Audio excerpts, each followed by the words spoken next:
你好啊，天父愛你。 Jesus loves you。 每日都係新嘅開始。你預備好同天父一齊踏上今日嘅靈修旅程未啊？而家等我哋用少少嘅時間，安靜我哋嘅心靈，聽下最愛我哋嘅天父嘅話語啦。馬可福音10章35至45節。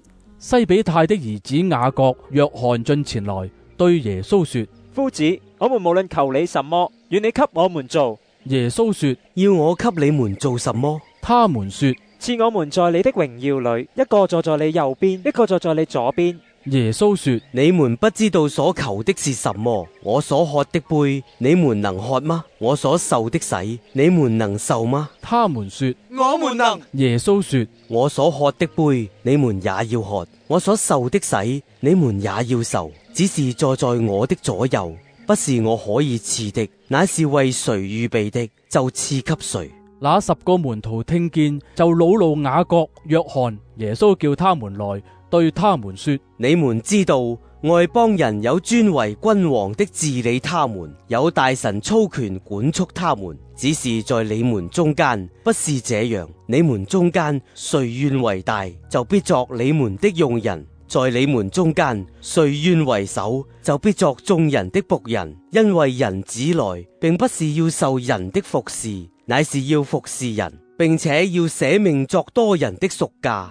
雖然我哋好多人都覺得自己只係無名小卒、滄海一粟，但係無論我哋自覺自己係點樣微不足道，都可以被上帝大大使用。馬丁路德金喺1968年初嘅一篇講道當中，就引用咗耶穌喺馬太福音10章有關服侍嘅嗰段說話。之後馬丁路德金就講到，每個人都可以係偉大嘅，因為每個人都可以服侍。我哋冇需要有大學嘅文憑先至服侍，我哋都唔需要了解句子嘅文化先至服侍，我哋唔需要知道柏拉圖同埋亞里斯多德係邊個先至服侍，我哋只需要有一顆充滿感恩嘅心，同埋一個被愛激勵嘅靈魂。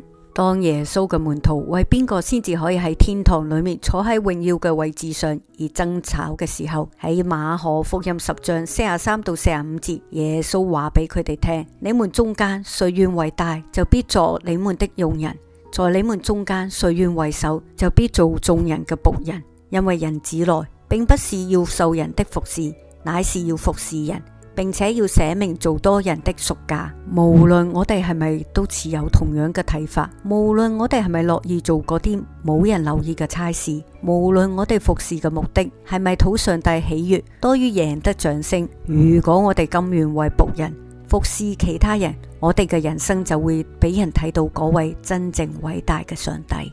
親愛嘅天父，求你幫助我哋，叫我哋定睛喺你度，以致我哋知道服侍嘅職分無分大小，只要為主你所做嘅小事都係大事。求你幫助我哋，叫我哋甘願為僕人服侍其他人，以致其他人可以喺我哋身上睇到主你。我哋嘅禱告奉我主耶穌基督得勝之名祈求，阿門。